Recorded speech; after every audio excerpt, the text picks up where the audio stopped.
Hermanos, buenos días. Pues vamos a empezar nuestra sesión del día de hoy, que es la tercera sesión de este estudio de vientos de doctrina. Vamos a iniciar con una oración.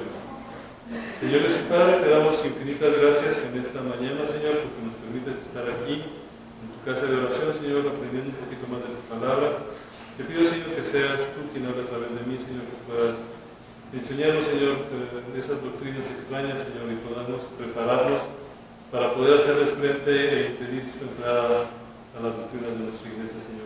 Sé con aquellas personas que se van a ir integrando poco a poco a esta clase, Señor, que puedan llegar a tiempo, puedan, Señor, también gozarse con estas enseñanzas, Señor. Te lo pedimos en el nombre de tu Hijo amado, Cristo Jesús. Amén. Amén. Ok, bueno, pues vamos a empezar nuestra tercera sesión de este estudio y estamos justamente en la parte de teología queer. Esta es la segunda parte de este estudio de teología queer. Y la semana pasada nos habíamos quedado precisamente en esta parte donde íbamos a hacer un pequeño análisis de lo que dice la Biblia contra las enseñanzas de lo que nos dice esta doctrina o estas enseñanzas de la teología queer. El objetivo, básicamente, vamos a tener dos objetivos en esta mañana. El primero es, vamos a entender un poquito de la hermenéutica detrás de la teología queer. ¿Qué es la hermenéutica? Básicamente es la manera en la que se estudian los textos. Hay hermenéutica bíblica, hay hermenéutica pues, para textos históricos y demás. Entonces, ¿cuál es la metodología que se usa para entender el contexto de los escritos, de la Biblia en este caso? ¿Cómo lo hacen ellos? Lo vamos a estudiar un poquito para entender de dónde están sacando precisamente sus ideas. Y la segunda parte es conocer qué es lo que dice realmente la Escritura. Obviamente no la vamos a poder ver toda por su extensión, pero vamos a tomar algunos pasajes por ahí para irlos revisando. Bueno, antes de entrar en materia, imagínense una persona que va con su psicólogo. Está platicando con él, lo mandaron con el psicólogo, está platicando con él, y de repente el psicólogo le muestra una de estas imágenes que es una mancha nada más. Los psicólogos conocen esto como el test de Rorschach, algo así. Cuando le presenta esta imagen, le dice: a ver, señor paciente, ¿qué es lo que ve? El paciente lo ve, abre los ojos y dice: doctor, esa es una mujer desnuda. Entonces le enseña otra. Dice: bueno, ¿y aquí qué ve? Y le dice el paciente: doctor, por favor, ahí estoy viendo dos mujeres desnudas. ¿Ok? Entonces el doctor le enseña otra más. Dice: ¿y ahí qué ve? Dice: doctor, por favor, usted le está subiendo el tono. Ahí estoy yo viendo una pareja homosexual. Ok. Y le enseña a otra y le dice: bueno, ¿y en esta qué es lo que ve? Dice: doctor, por favor, ahí estoy viendo muchas personas teniendo sexo libremente. Entonces, lo que hace el doctor le dice: ya sé cuál es su problema. Usted tiene una enfermedad y está obsesionado con el sexo. A lo que el paciente le responde: no, doctor, yo no estoy mal, usted está mal, porque usted me está enseñando puras cosas pornográficas. ¿A qué voy? No importa lo que le enseñen a la persona, realmente lo que va a estar viendo es lo que quiere ver. Y aquí entramos rápidamente con un concepto de lo que es la cosmovisión. Yo creo que han escuchado por ahí el término. Vamos a platicar un poquito de la cosmovisión rápidamente. La cosmovisión es la forma que una persona, cultura o sociedad percibe la realidad del mundo. Es decir, todos tenemos una cosmovisión, queramos o no, tenemos una cosmovisión y es la manera en la que vamos a estar viendo al mundo. Otra definición es un conjunto de creencias fundamentales que explican la vida. Es decir, para nosotros la cosmovisión es todas esas creencias que tenemos que nos dan la razón de ser de la vida. Ahorita lo vamos a ver muy rápido, de eso hay estudios completos, pero más que nada para poder sentar las bases de lo que vamos a estar viendo. La cosmovisión es un sistema de valores y presuposiciones a través de las cuales nosotros, consciente o inconscientemente, analizamos y juzgamos la realidad que nos rodea y reaccionamos a ella.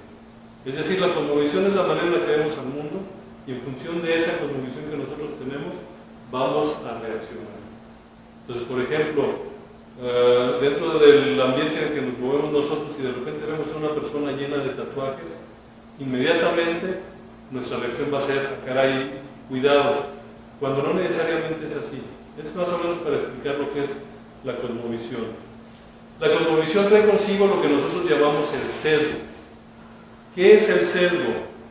El sesgo es la tendencia o la inclinación que van a tener nuestros pensamientos y conclusiones ante cualquier idea que nos sea expresada y o situación que estemos viviendo. Es decir, el sesgo es como que lo que vamos a sacar en deducción en forma inmediata, muchas veces sin ni siquiera analizar las cosas. Simple y sencillamente es la manera que vamos a usar para identificar algo. Todos nosotros, absolutamente todos nosotros tenemos sesgo. Y eso es un hecho. No lo podemos nosotros negar. Cuando vayamos a ver alguna situación, la vamos a filtrar a través de ese sesgo. El problema es cuando ese sesgo lo queremos imponer a los demás. Nosotros tenemos que tener la capacidad de saber que la gente puede pensar diferente de nosotros y que eso está bien, a final de cuentas, pero no debemos de dejar que nuestro sesgo nos gane.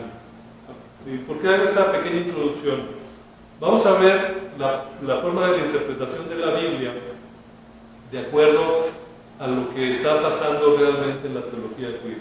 Si ven ahorita en la pantalla, van a ver dos horizontes. Vamos a decirlo así. Está el horizonte del autor por un lado y está el horizonte del lector. Vamos a ubicarnos en los textos bíblicos. Los textos bíblicos fueron escritos hace muchos años, miles de años, bajo un contexto histórico, bajo un contexto cultural. Y nosotros estamos en uno muy diferente de él. Entonces tenemos que tener eso en mente, que son contextos diferentes. ¿Cómo debemos entonces de leer la escritura? Bueno, como vemos aquí en el gráfico, tenemos que de alguna manera mezclar los dos y buscar las partes que son comunes o entendiéndolas sin dejar de lado uno ni el otro. Y es lo que se le puede llamar el entendimiento. Esa es la manera en la que se interpretaban las escrituras hasta mediados del siglo XIX, que es cuando ya empiezan a entrar las nuevas doctrinas, las nuevas ideas, las nuevas maneras de analizar la escritura. Entonces, eso se hacía, entonces considerábamos el contexto de lo que decía la Biblia, el contexto histórico, el contexto cultural, veíamos nuestro contexto histórico, nuestro contexto cultural, hacíamos ahí un balance y en base a eso sacábamos algunas deducciones. Y así se había estado manejando. Ahora, ¿hacia dónde vamos o hacia dónde va la teoría o cómo lo están analizando ahorita los teólogos queer? Lamentablemente lo que está pasando con ellos es lo siguiente. Están poniendo por encima del horizonte del autor el horizonte del lector. Es decir, bloquean completamente lo que el autor quiso decir para poner o imponer lo que el lector o la persona que está estudiando quiere hacer. Ahorita vamos a ver algunos ejemplos de esto. Pero aquí estamos viendo, eso se le llama eclipse de un horizonte, es decir, toda la idea del autor original queda borrada, queda totalmente bloqueada por el horizonte del lector o de la persona que lo está estudiando. Entonces esta es la manera en la que hoy en día están los teólogos queer precisamente haciendo el análisis. Vamos a verlo de esta manera. Bueno, la imagen que están viendo ahí, del lado izquierdo, es la Biblia queer. Increíblemente sí existe la Biblia queer, es una Biblia que está adaptada precisamente a esta ideología. En inglés, la Biblia que nosotros consideraríamos buena para leer es la que le llaman King James Version, es decir, la versión del rey James. Y esa se le conoce como la versión Queen James Version, es decir, la reina James. Y ahí estamos ya viendo el detalle. Pero bueno, eso es más que nada así como un breviario cultural en cuanto a esto. Ahora, los que hacen la teología queer parten de muchas presuposiciones. Una de esas presuposiciones es precisamente lo que se le conoce como la doble autoría de la Biblia. Es decir, que la Biblia es inspirada por Dios, pero a final de cuentas está escrita por seres humanos. Entonces, ellos le dan mayor peso al escritor, es decir, al que la escribió, y no al que la inspiró. Entonces, de ahí salen sus presuposiciones. Entonces, aunque en apariencia se puede observar que esos amigos, los teólogos queer, tienen un interés en el estudio bíblico, la realidad es que no aceptan la autoridad de la Biblia. Y esta realidad la vamos a ver porque realmente la cambian. Como veíamos ahorita, lo vamos a ir viendo un poquito más a detalle más adelante. Ahora, aplican una metodología radical en la que le dan prioridad a la práctica, en el caso de la teología queer, a su estilo de vida, y esa práctica es lo que marca la autoridad. Es decir, lo que ellos sienten, lo que ellos quieren practicar es lo que, a final de cuentas, tiene la autoridad sobre la Biblia. Y es algo que ellos tienen muy marcado. Para la interpretación bíblica toman en cuenta el interés del lector y no consideran la intención del autor, que es lo que veíamos ahorita en el gráfico anterior. Es decir, se va a imponer lo que yo crea a lo que dice la palabra de Dios. Vamos a ver cómo es que logran esto. Primero, usan la hermenéutica radical. Acuérdense, la hermenéutica es el estudio de un texto. O, como está la definición básica de la hermenéutica, es la comprensión del texto en el contexto. La hermenéutica radical le va a dar prioridad a la práctica, es decir, en el caso de la teología queer, yo tengo prácticas, obviamente que no son apegadas a la Biblia, y a eso yo le voy a dar la prioridad. Es decir, no es objetiva, sino que ya empiezo yo a meter mi sesgo, que yo comentaba. A la hora de estar estudiando la escritura, meto mis sesgos, meto mis ideas, y es lo que va a tener prioridad. Luego está lo que le llaman la hermenéutica de la sospecha. ¿Por qué se le conoce a esta la hermenéutica de la sospecha? Lo que dice esta hermenéutica, así muy brevemente, dice: no podemos conocer al otro de manera objetiva, hay que sospechar de todo discurso. Es decir, yo no puedo conocer cuál era el objetivo que tenía el autor bíblico a la hora que escribió lo que escribió, y lo tengo que sospechar. O sea, no necesariamente es correcto lo que él puso. Entonces, tengo que, de alguna manera, analizarlo. Luego usan la hermenéutica de la deconstrucción. ¿Qué es esto? Lo que hacen es buscar desenmascarar, entre comillas, el uso de conceptos heteronormativos y binarios en los textos bíblicos que se usarán para oprimir a los queer. Aquí ya estamos viendo muy marcado lo que es un sesgo, lo que es lo que contábamos en un inicio. Es decir, ya entran, como ya sospechan de lo que estaba pasando, de lo que está escribiendo el autor. Aquí yo digo, ok, lo que pasa es que el autor, su cultura es patriarcal, como dicen ellos, heteronormativa y demás. Entonces, a eso se va a pegar el autor, pero yo no estoy de acuerdo. Entonces yo lo que tengo que hacer es deconstruir, desenmascarar esos ideales escondidos, dicen ellos, de que quieren imponer las ideas que tenían en el pasado, y tengo que deconstruirlos, es decir, sacar identificar esas partes, quitarlas y poner las partes correctas. ¿Cuáles creen ustedes que son las partes correctas, según ellos? Obviamente sus ideas, obviamente su cosmovisión. Aquí estamos viendo, sospechan de la escritura, dicen que está cargada de una ideología rara y que es mejor deconstruirla, y la vuelven a construir, sí, pero la vuelven a construir sesgada, de acuerdo a lo que ellos están buscando. Luego está la hermenéutica intertextual. Es la interpretación del texto a la luz de otros textos, es a lo que se refiere.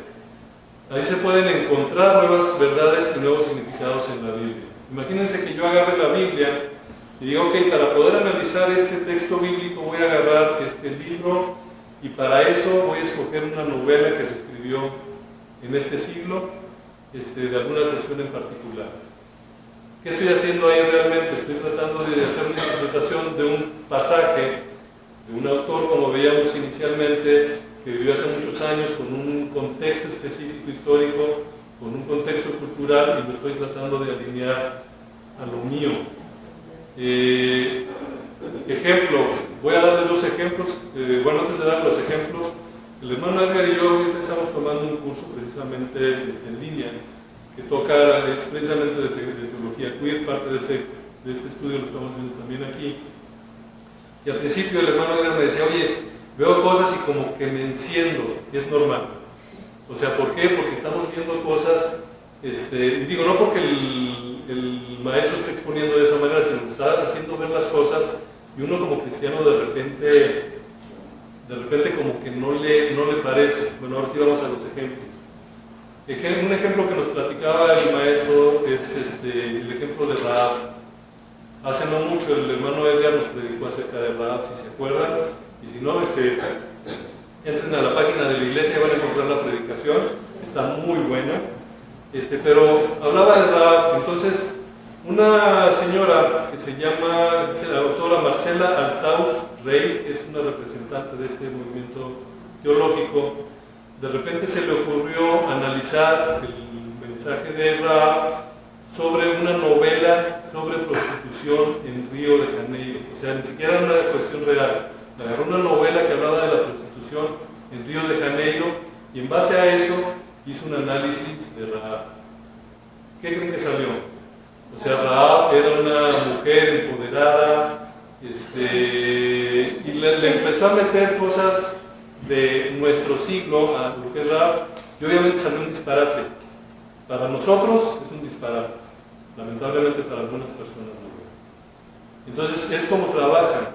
Uno que a mí en lo personal me causó mucho escozor y por eso les dije ahorita la advertencia, por así decirlo. Ese no lo había escuchado, lo escuché hace poco también, donde dicen, ustedes saben, conocen el pasaje bíblico que habla de la transfiguración. ¿Sí se acuerdan de esa parte de la Biblia donde Jesús se transfigura y todo esto? Bueno, de acuerdo a los teólogos queer, en ese momento Jesús salió del closet. ¿Salió de qué? Salió del closet. ¿Han escuchado la frase? Es que salió del closet. Bueno, ahí toman los teólogos queer el ejemplo de que Jesús en su deidad salió del closet. Entonces ellos en su homosexualidad tienen que salir del closet. Entonces aquí ya estamos viendo, digo, nosotros a lo mejor nos sorprendemos, nos da risa, nos sorprendemos sobre todo porque más o menos hemos estudiado, conocemos, pero hay personas que esto lo creen, hermanos, hay personas que esto lo compran, lamentablemente. Entonces ya estamos viendo aquí, nos estamos dando cuenta cómo los teólogos queer toman la escritura, mezclan una serie de hermenéuticas y sale un resultado que obviamente no es el que se esperaría de esto. Crítica de la respuesta del lector, ya para terminar la parte de la hermenéutica en la interpretación, es la única verdad, es la nuestra, y analizamos el texto bíblico a la luz de esa verdad. Eso es lo que concluye en ello. Entonces, obviamente, toda esta teología tiene una serie de cuestiones que van y atentan directamente contra la palabra de Dios. Pero escudados en todo lo que hemos estado viendo, vendido, bonito, como nos decimos aquí, que nos doraron la píldora, pues ya tenemos una teología bastante arraigada y que, lo creamos o no, se está metiendo, en las iglesias. ¿Dudas hasta aquí? Sale pues. ¿Dudas? ¿Vamos bien? ¿Qué me dijo? ¿Sesgo? El sesgo. El sesgo es como la primera impresión que yo tenga. ¿Es correcto? Okay. Es como una primera impresión, pero esa primera impresión va a estar dada precisamente por el trasfondo que nosotros tenemos. Ya después la podemos analizar y decir, ok, te la compro, no lo comparto, pero la entiendo, vamos a decirlo así. Pero yo tengo un sesgo de entrada, todos tenemos un sesgo de entrada. Sí, el sesgo, por ejemplo, del tatuaje que me comenté ahorita, pues el sesgo que yo tengo de fianza, pues es de que es un criminal, delincuente, qué sé yo, ¿verdad? Esa persona que se tatúa, y donde después entiendo que no es cierto, no, realmente no es, pero ya cuando uno se da cuenta, o estudia un poquito más, o aprende un poquito más, ya el sesgo ya es diferente. Es correcto. Pero esa fue la primera impresión que me dio. Es correcto. Sí, así es, o sea, y ese es el sesgo, todos tenemos un sesgo, vamos a ver algo, vamos a reaccionar en función de eso, y ese sesgo va relacionado con lo que veíamos de la cosmovisión. Ok, gracias. Ok, El domingo pasado terminábamos con una prohibición expresa y lo poníamos entre signos de interrogación. Levítico 18:22, no te echarás con varón como con mujer, es abominación. Y veíamos que nuestros amigos, ya vimos todo lo que hacen, de teología queer, pues están buscando precisamente cómo justificar sus ideas. La palabra abominación viene del original toeva, no sé exactamente si se pronuncia así, pero es como lo tenemos. Y vamos a ver, como comentábamos la vez pasada, hay dos argumentos que los partidarios de la teología queer utilizan para esto, y es el primero, la palabra toeva, que se usa para abominación, suele usarse para describir algo ritualmente impuro. Es nada más como una impureza peccata minuta, como diríamos ahí, o sea, algo sin importancia. ¿Okay? Y la segunda es, ¿por qué deberíamos de creer que la homosexualidad está mal cuando el mismo libro, bajo el mismo contexto, enseña que otras cosas están mal, pero ya no creemos en eso? Y lo que sacan mucho de colación es, comemos carne de puerco, los tatuajes ya ahorita son muy comunes, ya no es nada más de los malandros, sino también mucha gente se tatúa. Guardar el sábado, por ejemplo. Entonces nos dicen, ¿por qué este libro lo menciona? O sea, no, como que eso ya no lo debes de hacer caso. Y muchas veces nos vamos con esa finta. Vamos a analizar los argumentos. El primero, toeva significa impureza, nada más. Entonces, de ser así, vamos a suponer que esto fuera así, ¿cómo explicaríamos los siguientes pasajes en los que se usa la misma palabra? Vamos a poner atención. Deuteronomio 12:31. No harás así a Jehová tu Dios, porque toda cosa abominable que Jehová aborrece, hicieron ellos a sus dioses, pues aún a sus hijos y a sus hijas quemaban en el fuego a sus dioses. Aquí estamos viendo la misma palabra utilizada, y ya esto no es, si entendemos el contexto del versículo, realmente toeva no se está usando para algo que simplemente significa impureza. Está indicando algo que es abominación. Y vamos a ver un poquito más a detalle. Por ejemplo, en Ezequiel 16:50 nos dice, y se llenaron de soberbia e hicieron abominación delante de mí, y cuando lo vi, las quité. Aquí estamos viendo, Dios ve abominación y actúa. No nada más la ve y dice, es una abominacióncita, es una impurecita, una manchita ahí en el traje, no pasa nada. O sea, Dios en este caso, Ezequiel, actúa. ¿Por qué actúa? Si es algo peccata minuta, como diríamos. Deuteronomio 25, 15 y 16. Pesa exacta y justa tendrás, efa cabal y justo tendrás, para que tus días sean prolongados sobre la tierra que Jehová tu Dios te da. Porque abominación, otra vez la palabra, es a Jehová tu Dios cualquiera que hace esto y cualquiera que hace injusticia. Entonces, aquí estamos viendo otra vez una impureza, lo ve Dios así tan mal. No, o sea, ya estamos viendo que la palabra se está usando realmente para algo más fuerte. Proverbios 6, del 16 al 19, nos dice 6 cosas aborrece Jehová, y aún 7, otra vez la palabra, abomina su alma. O sea, aquí ya está haciendo una diferenciación. Lo vamos a leer rápido. Dice, los ojos altivos, la lengua mentirosa, las manos derramadoras de sangre inocente, el corazón que maquina pensamientos inicuos, los pies presurosos para correr al mal, el testigo falso que habla mentiras, y el que siembra discordia entre hermanos. Aquí estamos viendo que no se trata nada más de algo, una impureza sencillita, es algo que es abominable. Entonces, que destruye vida, hermano. Destruye vida. O sea, ya es tan marcado que no lo podemos considerar como una falta menor. O sea, esto ya es mayor, y vamos a verlo un poquito más adelante. Ahora, cuando nos dice ya no es aplicable para nosotros, es lo que nos dicen. Lo que pasa es que ahí en Levítico muchas cosas no son aplicables para nosotros. Tenemos que tener en cuenta lo siguiente: Dios nunca juzgó al mundo por comer animales impuros, por ejemplo, por sembrar campos con 2 semillas distintas, que esto lo encontramos en los libros del Antiguo Testamento, por usar prendas de hilo mezcladas, pero sí vemos que hizo un juicio,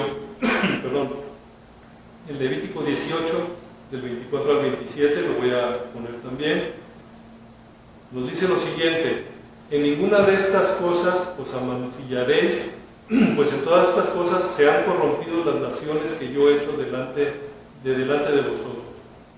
Y la tierra fue contaminada, y yo visité su maldad sobre ella, y la tierra vomitó sus moradores. Guardad pues vosotros mis estatutos y mis ordenanzas, y no hagáis ninguna de estas abominaciones, ni el natural ni el extranjero que mora entre vosotros. Porque todas estas abominaciones hicieron los hombres de aquella tierra que fueron antes de vosotros, y la tierra fue contaminada. Aquí estamos viendo cómo hay un juicio, y al final del capítulo, el versículo 30 del Levítico 18 nos dice: guardad pues mi ordenanza, no haciendo las costumbres abominables, otra vez la palabra, que practicaron antes de vosotros, y no os contaminéis con ella, yo Jehová vuestro Dios. Aquí estamos viendo cómo Dios ejecutó en función de estas acciones. Entonces estamos viendo que no es algo menor realmente. Sí, tenemos que considerar que hay tres tipos de leyes, eso es cierto. Hay leyes ceremoniales, hay leyes de regulación social, pero también dentro del mismo Génesis encontramos leyes morales. Pero en el Antiguo Testamento vamos a encontrar leyes morales. Todos los mandamientos de índole moral son universales y atemporales. ¿Qué quiere decir esto? Que son de aplicación para todos, sin importar en qué tiempo estemos. Obviamente quien está haciendo el análisis de la palabra de Dios, el exégeta, debe tener una clara distinción sobre qué tipo de mandamiento es el que está leyendo. Levítico 18 nos representa un listado de mandamientos morales que aplican de forma universal. Pues habría que ver lo que dice completamente Levítico 18, ahí de tarea echen un vistazo y lo van a ver. Dice: una abominación es cometer un acto moralmente incorrecto, y no cumplirlos fue la causa de expulsión de los pueblos paganos. Pues aquí podemos ver cómo los pueblos paganos no estaban regidos bajo la ley, si nos vamos técnicamente, sin embargo, fueron juzgados en función de estos actos o estas abominaciones que comentaron. Ahora, el profesor Robert Gagnon, principal autoridad sobre la Biblia y la homosexualidad, nos escribe lo siguiente. Dice: la razón por que las prohibiciones contra el adulterio y la homosexualidad se intercalan la prohibición de los sacrificios de niños es porque estas violaciones graves son una amenaza para las familias israelitas. Así como lo fueron para las familias israelitas, obviamente lo son para nuestras familias hoy en día. La práctica homosexual no está vinculada específicamente con las prácticas idolátricas, ya que la prohibición de la práctica homosexual en Levítico 20:13 se intercala entre mandamientos contra el adulterio y el incesto. Es decir, esto lo vamos encontrando en la Biblia precisamente en la parte que debe de estar de leyes morales que son para todos. ¿Cuál es la conclusión? La Torá, es decir, la ley inclusive de los judíos, califica a los homosexuales en la misma clase que el adulterio, el incesto, la bestialidad, la idolatría, el sacrificio de niños a los ídolos y la censura de la forma más enérgica posible. Entonces eso es claro. Según Levítico 18, del 24 al 30, Dios juzgó a las naciones paganas por esos pecados, que es lo que comentábamos ahorita. ¿Por qué lo hizo? Porque son mandamientos morales, como ya lo mencionamos, son universales y atemporales. Entonces aquí no hay vuelta de hoja. Dios ha establecido una norma moral y tenemos que considerar que técnicamente, que es uno de los otros argumentos que nos dicen, Dios no nos llama a ser heterosexuales, eso no lo vamos a encontrar como tal, pero sí nos llama a ser santos, y ser santos es simple y sencillamente apegarnos a las leyes de Dios. Entonces, aquí ya estamos viendo, ya vimos rápidamente, analizando los argumentos, que como ya vimos también son argumentos basados usando hermenéutica que no es del todo correcta. ¿Dudas hasta aquí? ¿Vamos bien? Ahora no nos has asustado tanto, ¿verdad? Ok, vamos con el tema que sigue. Casos de homosexualidad en la Biblia. ¿Han oído hablar de esto? ¿Han escuchado eso de que hay casos de homosexualidad en la Biblia? Ok, es algo de lo que argumentan estos amigos. Que hay, y bueno, yo aquí le pongo, soy claro en estos supuestos casos de homosexualidad en la Biblia. Vamos a verlos así muy rápido, vamos a ver algunos, no todos, pero los principales. Los que normalmente... Ruth y Noemí. Ruth y Noemí es el primer caso de supuesta homosexualidad en la Biblia. ¿Qué es lo que dicen? Dicen que esta era una relación entre lesbianas, es decir, Ruth y Noemí eran dos mujeres lesbianas y todo está registrado en la Biblia. Y si nos vamos a lo que es el escrito de los teólogos queer, dice, lo que pasa es que como era una sociedad patriarcal, acuérdense lo que veíamos ahorita de la hermenéutica, como era una sociedad patriarcal, heteronormativa, tenían que poner todo esto en claves. Entonces alguien por ahí usó la deconstrucción, que también vimos ahorita, usó la deconstrucción y dijo, aquí está todo el mensaje y sale a relucir que son lesbianas. Bueno, conocemos la historia. Ruth 1, 16 y 17, respondió Ruth, no me ruegues que te deje y me aparte de ti, porque a donde quiera que tú fueres, iré yo, y donde quiera que vivieres, viviré, tu pueblo será mi pueblo y tu Dios mi Dios. Donde tú murieres, moriré yo, y allí seré sepultada, así me haga Jehová, y aún me añada que solo la muerte hará separación entre nosotras dos. Entonces, este pasaje lo usan y dicen, aquí hay muchas claves, lo deconstruyen, pero lo vuelven a construir, ahorita hablábamos del sesgo, y meten sus ideas. Y así es como llegamos a decir, Ruth y Noemí eran dos mujeres homosexuales, lesbianas. Ahora, si seguimos leyendo el libro de Ruth, vamos a ver que al final ella se casa y luego tiene hijos. Pero obviamente aquí ella dice, no, lo que pasa es que no era tanto lesbiana, era como que bisexual. Como que le gustaba el mar. Como que le gustaba. Entonces empiezan a meter toda esa serie de ideas que ya vimos. Y bueno, al final de cuentas, perdón, si revisamos la genealogía de Jesús, Ruth es una de las 4 mujeres que aparecen en ella. Están Tamar, Rahab, de la que hablamos hace ratito, Ruth y Betsabé. ¿Okay? Obviamente la evidencia dista mucho de la historia del lesbianismo que nos quieren vender a través de la reinterpretación de este pasaje. O sea, aquí ya estamos viendo, y esto es real. O sea, si ustedes ven libros de teología queer, se lo van a encontrar. De hecho, aquí, lo iba a mencionar más adelante, este libro que tengo aquí es parte de mi biblioteca personal. Es un libro de teología queer. No me vayan a golpear ni a pedir, les voy a leer el título. Se llama Solo un Jesús marica puede salvarnos. ¿Solo qué? Un Jesús marica puede salvarnos. Blasfema, ¿no? Blasfema.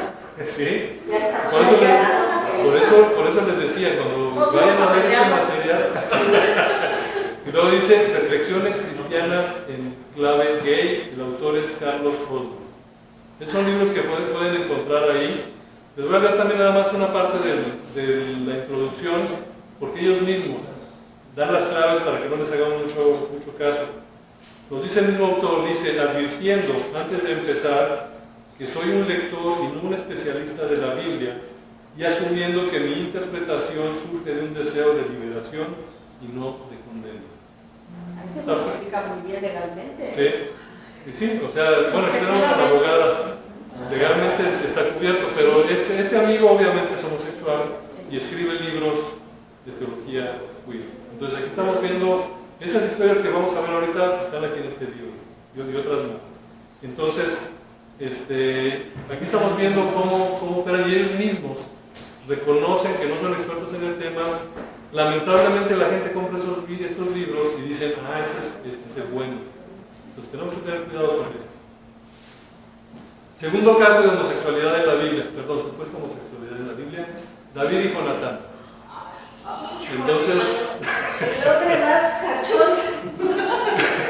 Entonces, aquí lo estamos viendo. Mucho de este texto lo van a tomar de aquí, o parte de lo que ellos argumentan es lo siguiente. 1 Samuel 18, 3 y 4. E hicieron pacto con Natán y David porque él le amaba como a sí mismo, y de ahí se pescan, haciendo la hermenéutica que habíamos comentado.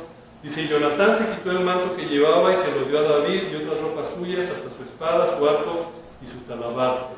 Se agarran y dicen, entre otras cosas, aquí estás viendo cómo Jonatán le entrega todo, porque es como se hacía en las parejas antiguas, llegaba y le daba su ropa a la pareja y demás. Ok. Vamos a ver qué nos dice 1 Samuel 23, del 16 al 18. Entonces se levantó Jonatán, hijo de Saúl, y vino a David, a Orez, y fortaleció su mano en Dios, y le dijo, no temas, pues no te hallará la mano de Saúl. En esa parte está precisamente Saúl persiguiendo a David, dice mi padre, tú reinarás sobre Israel, yo seré segundo después de ti, y aún Saúl mi padre así lo sabe, y ambos hicieron pacto delante de Jehová, y David se quedó en Orez, y Jonatán se volvió a su casa. Bueno, a final de cuentas, lo que estamos viendo aquí en este pasaje es que realmente Jonatán reconocía a David como su rey, no como su marido, no como su pareja, como su rey. Y dándole ese reconocimiento es como pasa lo que vimos en el pasaje anterior, no con el significado que le quieren dar estas personas, transversando absolutamente todo. Entonces, aquí nos estamos dando cuenta de eso. A final de cuentas, lo que veíamos en un principio, las diferentes hermenéuticas, nos llevan a esto. Bueno, ya sabemos, David tuvo 8 esposas, varias concubinas, con las cuales tuvo hijos e hijas. Alguien homosexual, pues estaba medio difícil. ¿Qué decir de Betsabé? Ya sabemos también la historia de Betsabé, las broncotas que tuvo por Betsabé, y fue precisamente, digo, no creo que haya sido muy homosexual, que digamos. Cuando David era viejo, y lo dice la Biblia, le buscaban jóvenes vírgenes para que lo mantuvieran calientito. O sea, aún ya de viejito, la misma Biblia nos dice que David andaba no muy homosexual, que digamos. Entonces, digo, las evidencias nos vamos. En cuanto a Jonatán, pues Jonatán se casó, tuvo hijos, y tenemos evidencia bíblica de todo esto. Entonces, nuevamente, toman los pasajes, los reinterpretan, los acomodan como se les antoja y nos dan un resultado por ahí. El centurión y su siervo. Este es uno de los que más usan, uno de los consentidos. Ahorita vamos a ver por qué. Mateo 8, del 5 al 3, encontramos la historia de cómo Jesús sana al siervo del centurión. Este versículo, para hacer un poquito o este pasaje haciendo un poquito de historia, es cuando un centurión va con Jesús y le dice que su siervo está enfermo, que ni siquiera tiene que ir él a verlo, porque él, con que dé la orden, se va a aliviar. Ese pasaje. Eso ya también predicó el pastor. ¿Mandé? Eso también ya predicó el pastor. También, bueno, pues ya saben, hay mucho que ver ahí en la página de la iglesia para que nos pongamos al día. Ok, el argumento aquí por parte de quienes buscan relacionar el texto con la aprobación de la homosexualidad es que el siervo del centurión era en realidad el amante masculino del centurión. Esto era algo muy común en esa época, y eso es cierto, era algo común en esa época. Y el hecho de que Jesús lo haya sanado era porque aprobaba esa relación. Ese es el sustento que ellos dan para su teoría. ¿De dónde la sacan? Dice, para justificar esto, argumentan que la palabra griega que se utiliza para siervo en el texto es pais, que significa amante masculino de su amo. Eso es lo que ellos argumentan. Ahora, esta aseveración, hay que reconocer, es parcialmente cierta, pero vamos a ver qué tan parcialmente cierta es. La palabra pais realmente tiene 3 acepciones. La primera es hijo o niño, la segunda es sirviente, y la tercera definitivamente sí es amante masculino de su amo. Depende del contexto. La palabra griega pais se encuentra en las escrituras griegas de la Biblia, que es la Septuaginta y el Nuevo Testamento, alrededor de 90 veces. En ninguno de los casos tiene una connotación sexual, en contraste con otros contextos no bíblicos de la época. Es decir, por contexto no lo podemos aplicar por ahí. Ahora vamos a ver algunos de los ejemplos del uso de la palabra pais en la Biblia. Pais se refiere a los niños varones que Herodes mató, Mateo 2, 16. Esa es a lo que se refiere. El Padre llama a Jesús mi siervo. Ahí también usan la palabra pais, Mateo 12, 18. Pais se refiere a los sirvientes del rey Herodes, Mateo 14, 2. Pais se refiere al Hijo del Hombre sanado por Jesús en Mateo 17, 18. Pais se refiere a los niños alabando a Dios, Mateo 21:15. Israel es llamado siervo de Dios, también como la palabra Pais, en Lucas 1:54. O sea, que estamos viendo cómo esa palabra que ellos buscan indicar que significaba, lo indicaban a un homosexual, realmente no es así. Ahora otra cosa que tenemos que considerar, Lucas describe al centurión como temeroso de Dios en boca de los judíos. Es como lo reconoce en el Evangelio de Lucas, lo vamos a encontrar. Ahora habría que preguntarnos, ¿habría algún judío que pudiera decir eso de alguien que sabe que está yendo en contra de la Torá? Definitivamente no. Entonces no podemos nosotros decir que esto fuera así. De ser cierta la afirmación de que Jesús estaba de acuerdo con esa relación, implica que Jesús respalda la pederastía. Entonces está fuerte. Entonces, esos son algunos ejemplos, hay más, pero son los que vamos a ver aquí. Ahora vamos a platicar un poquito, espero que me alcance el tiempo, de Jesús y la homosexualidad. Uno de los argumentos que nuestros amigos usan mucho es: no hay registro alguno en el Nuevo Testamento en que Jesús expresamente condene la homosexualidad. Y sí, es cierto, no tenemos ningún registro donde Jesús específicamente haya hecho esta condenación. Dice, si Jesús no condenó expresamente la homosexualidad, ¿cómo podemos saber si la consideraría pecaminosa? Vamos a ver esto. Jesús creía que el Antiguo Testamento es la palabra de Dios. Eso es un hecho. Jesús estaba de acuerdo con lo que decía el Antiguo Testamento. Citar el Antiguo Testamento para Jesús era citar la palabra de Dios, palabra que no se puede corromper. Es decir, con eso no tenemos ningún problema. Jesús confirma los valores morales universales de la Torá, incluyendo Levítico 18, donde está la prohibición explícita de la práctica homosexual. Es decir, Jesús mismo hacía referencia a las escrituras que hacen mención de esto. En términos bíblicos, la fornicación es cualquier relación sexual fuera de la legalidad de la institución del matrimonio. Puede ser adulterio, puede ser bestialismo, puede ser toda práctica sexual fuera del matrimonio, incluyendo obviamente la homosexualidad. Entonces, en base a esto podemos decir que a pesar de que no hay un registro de que Jesús haya condenado expresamente dicha práctica, implícitamente, con sus acciones, con lo que él decía sobre la Biblia y demás, lo estaba haciendo. Entonces aquí ya lo vemos también. Otro que habla mucho sobre la homosexualidad es el apóstol Pablo. Y los tupe, pero bien a gusto. Las ideas del apóstol Pablo, como las de Jesús, se basan en el Antiguo Testamento. Justamente por eso escribe fuertemente contra la homosexualidad. Y eso lo sabemos. Hay gente que nos dice, lo que pasa es que yo no soy seguidor de Pablo, yo soy seguidor de Cristo. Entonces lo que dice Pablo a mí no me afecta, no necesariamente lo mismo que dice Cristo, y en eso se van. Y vamos a ver 1 Corintios 6, del 9 al 11. Dice, ¿no sabéis que los injustos no heredarán el reino de Dios?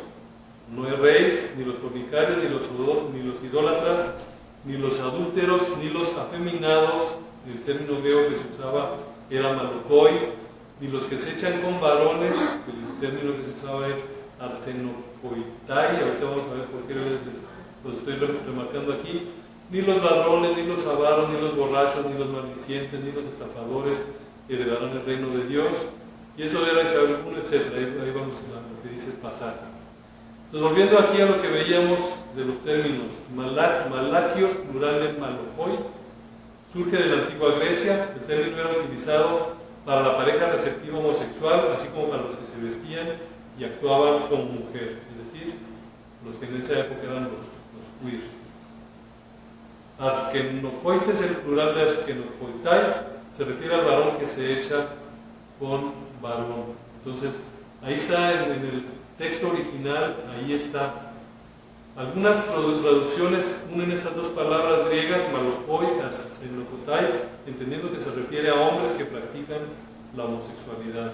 Entonces Pablo es muy claro, en la escritura Pablo es muy claro y habla en contra de lo que es la homosexualidad. Ahora vamos a ver rápidamente algunos comentarios externos. Todos estos comentarios, nótese, son hechos por miembros de la comunidad LGBTQ y demás, y son algunas personas que son reconocidas dentro de ese movimiento. Pim Pronk, biólogo gay, teólogo y filósofo, señala: siempre que la relación sexual o homosexual se menciona en las escrituras, y aquí hay que ver las escrituras, se refiere a todas como un todo, incluyendo los escritos de Pablo, dice es condenada.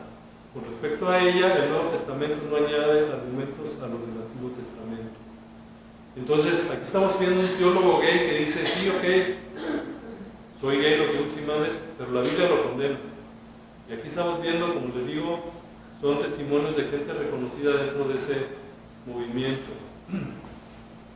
Bernadette Rotten, feminista, lesbiana, instruida profesora, autora de un importante trabajo sobre el lesbianismo en el mundo antiguo, titulado ya en español El amor entre mujeres, respuestas paleocristianas al homoerotismo femenino, un nombre muy complicado.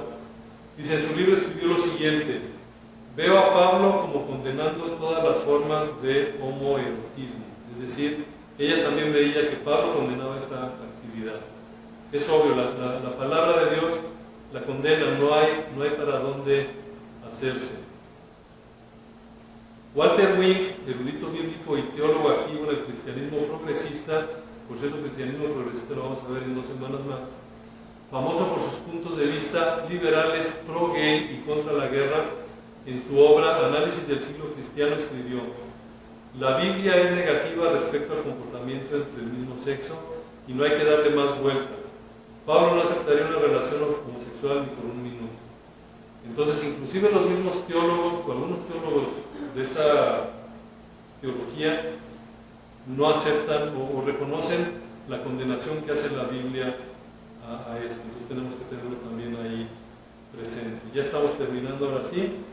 Es una imagen, como les comentaba el domingo pasado, este mes empezó el famoso mes del orgullo gay, ¿se acuerdan?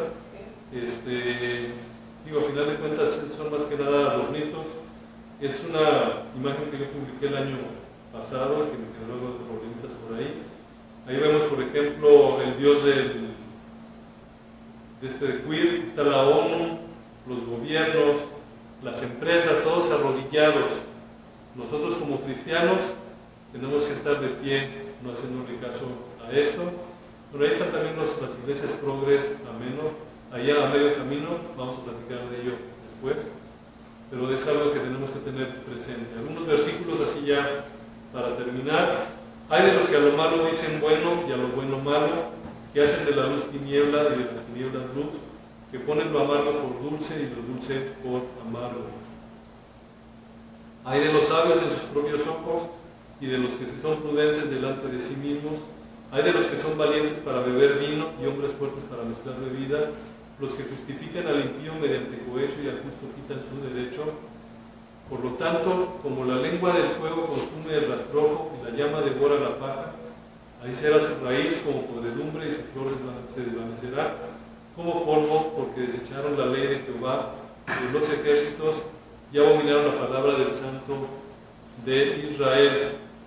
Por esta causa se encendió el furor de Jehová contra su pueblo y extendió contra él su mano y le hirió y se estremecieron los montes y sus cadáveres fueron arrojados en medio de las calles.